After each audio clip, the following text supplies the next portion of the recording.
Analizar un poquito más esto. Entonces, cada pico es un componente de la mezcla de ácidos grasos que se extrajo de una determinada materia grasa. Eso se inyectó al cromatógrafo y van a ir saliendo con distintos tiempos de retención, que nos permite identificar cada uno de esos ácidos grasos. Y el área del pico nos da una idea de la proporción o porcentaje de ese ácido graso en la mezcla. Nuevamente acá tenemos un cromatograma. Fíjense, acá está el 14,0, que es el ácido mirístico. Después viene el 16,0, 16 carbono y 0 insaturaciones, que es el ácido palmítico.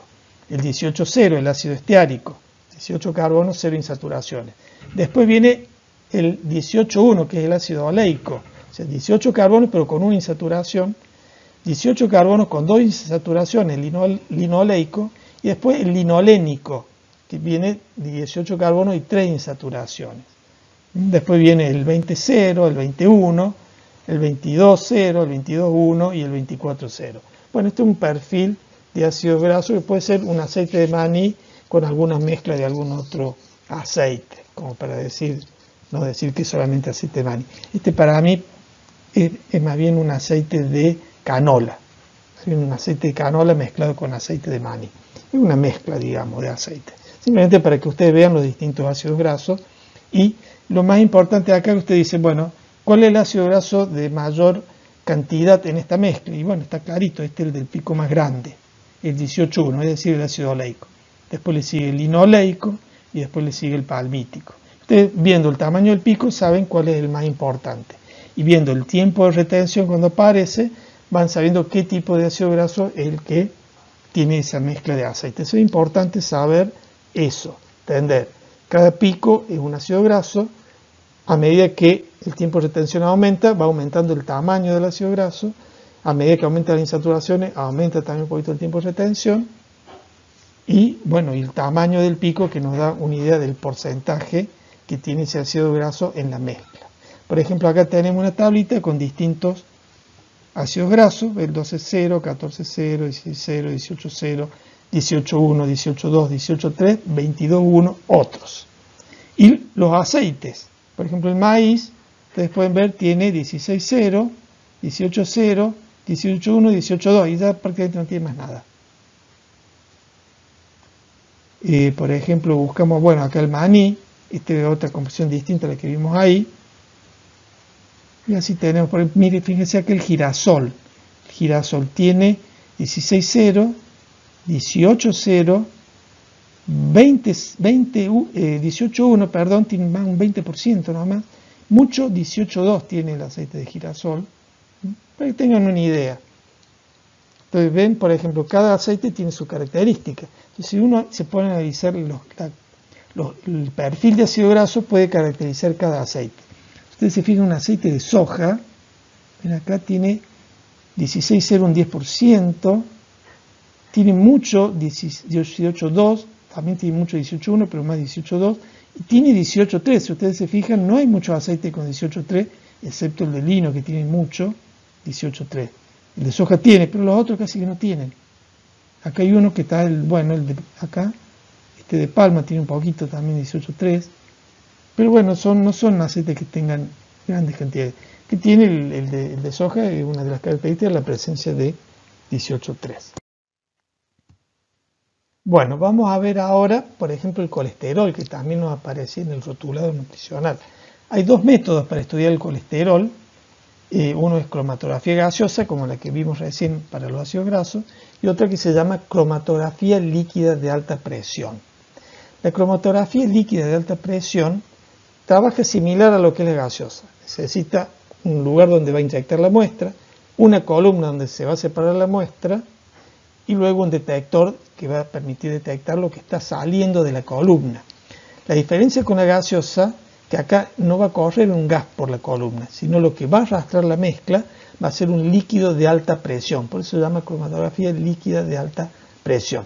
Eso va arrastrando los componentes, se van separando por la columna, pasan por el detector, puede ser un detector de masa, un detector de UV, un detector de índice de refracción, un detector de fluorescencia, distintos métodos de detección para leer lo que está saliendo al final de la columna.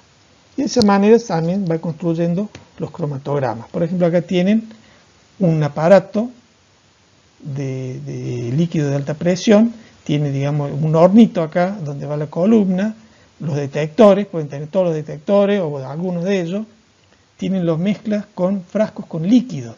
Claro, ahí tiene una bomba que chupa e inyecta esos líquidos, que son los solventes, que se hacen mezclas, y van dentro de la columna para ir arrastrando la mezcla que ustedes inyectan en el aparato para que se separe, y luego una computadora que está conectada al detector y al equipo para programarlo, y al detector para ir, digamos, receptando las señales y viendo los picos, los tiempos de retención que tienen y el tamaño del pico para saber, digamos, el área del pico para saber si un componente importante tiene mucha cantidad o poca cantidad.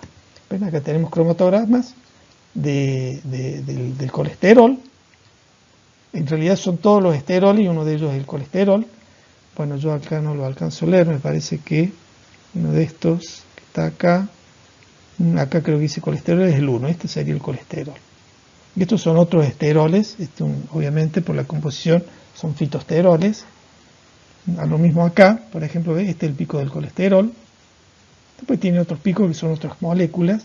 Esta es una cromatografía líquida de alta presión, mientras que esta es una cromatografía gaseosa. Fíjense que los dos permiten separar el colesterol. Están los picos, uno lo identifica, digamos, el colesterol, y por el tamaño del pico sabe el porcentaje que tiene. Acá es muy poquito lo que tiene, acá hay alguna muestra que tiene mucha cantidad de colesterol. No es lo mismo correr la grasa de un huevo, que va a tener mucho colesterol, que la grasa de un aceite vegetal, que no va a tener colesterol, va a tener un piquito muy chico.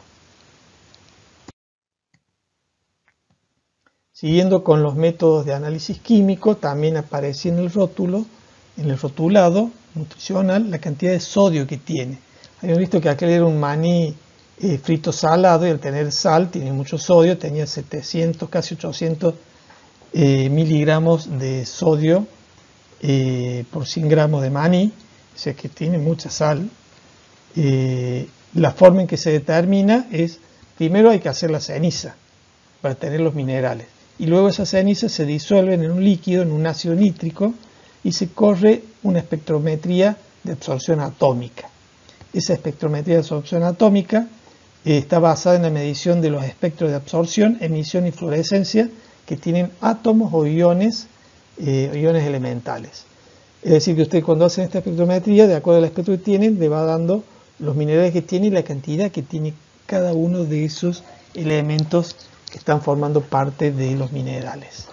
Por ejemplo, acá tenemos un espectrómetro de absorción atómica, donde se hace esta espectrometría, y acá tienen uno, digamos, el espectro. Estos no son picos que nos indican cantidades, sino los espectros que tiene. Son longitudes de onda en nanómetros y la absorbancia que tienen, y eso nos permite identificar el ion que tenemos ahí, el ion o el elemento, o el átomo. Bueno, también dijimos que los análisis químicos nos permiten hacer fichas técnicas, caracterizar el producto que nosotros estamos haciendo, los parámetros que va a tener, y que a su vez debe conservar, son parámetros que van desde lo físico, lo químico, microbiológico y sensoriales, y que esos parámetros se deben conservar en determinados niveles durante toda la vida útil del alimento. Y le voy a remarcar acá vida útil, porque nosotros decimos, bueno, tiene un color tal el producto, no es lo mismo el producto recién elaborado que luego de un año que pasó almacenado dentro de su envase. Puede ser que el color sea el mismo o haya cambiado un poco. Si cambió mucho, eso significa que el alimento perdió su vida útil. Entonces, bueno, en función de eso hay que determinar la vida útil que tiene el producto. Recuerden que el consumidor va a comprar un determinado producto que tenga determinadas características, tanto en lo sensorial, en los parámetros físicos, en los químicos, en los microbiológicos. Cuando lo pruebe, tiene que tener, digamos, el sabor que él espera de ese producto. Si se alteraron algunos de esos parámetros, obviamente ese producto ya caducó, no sirve, no tiene su vida útil, ya terminó. Entonces hay que darle una vida útil para que esos parámetros se mantengan dentro de determinados rangos durante el periodo de vida útil. Por ejemplo, acá le traje una especificación de manteca de maní, en donde, bueno, se fija un parámetro de color. Este es el color, el L, ya vamos a ver cómo se mide.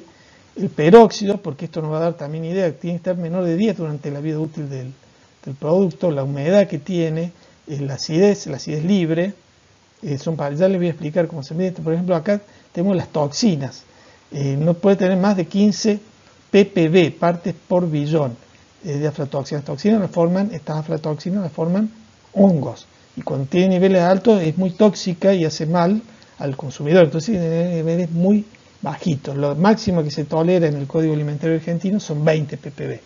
Acá lo que se pide es que tenga menor de 15. La granulometría, eso es un parámetro físico, las partículas que tienen, el tamaño de las partículas que tiene esa pasta o manteca de maní. Después la parte microbiológica, cuánto tiene en conteo total, en hongos, levaduras, coliformes, Escherichia coli, salmonella. Bueno, obviamente estas son patógenas, tiene que ser 0, por eso dice negativo acá. En cambio, a lo otro se le permite un límite de tolerancia. La parte sensorial tiene que tener el sabor, el color, el aroma y la textura, que es característica del producto. Bueno, acá el envasado, en este caso es un producto de seringa de granel, en balde de 16 kilos. La vida útil, 18 meses, en estas condiciones, ¿no? Humedad relativa 55-65 y a temperatura ambiente. Bueno, y la fórmula que tiene, los ingredientes que tiene el producto que se hizo. Estos son algunos de los parámetros que yo les puse en una ficha técnica. Tienen mucho más datos en una ficha técnica, pero bueno, no les puedo traer todo. Ustedes como licenciados en alimentos van a estar en condiciones de desarrollar fichas técnicas de productos alimenticios. Vamos a ver algunos de los parámetros que aparecen ahí y los análisis que se hacen, sobre todo para que se conserven durante la vida útil del producto. La manteca de maní es un producto que es de alto contenido graso, tiene un 50% de materia grasa, por lo tanto hay que estar muy atento a que esa materia grasa no se altere. Entonces vamos a hablar un poquito de la vida útil de los alimentos para después hablar de los parámetros que vamos a analizar. El tema de hoy es el análisis, digamos. Bueno, hay productos alimenticios y tienen alta actividad agua, y acá lo más importante es controlar la parte microbiológica.